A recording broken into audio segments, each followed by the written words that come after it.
आ जावे मेरे ढोल निमाई मेरा विच खड़ी खड़ी थक गईया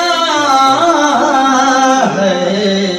आ जावे मेरे ढोल निमाई मेरा विच खड़ी खड़ी थक गईया है। आ जावे मेरे ढोल की मिलिया मैनू अथरू दे के हुण मैं कली बह के हुण मैं कली बह के मैं कखा वांगू मैं रुल गईया। आ जावे मेरे ढोल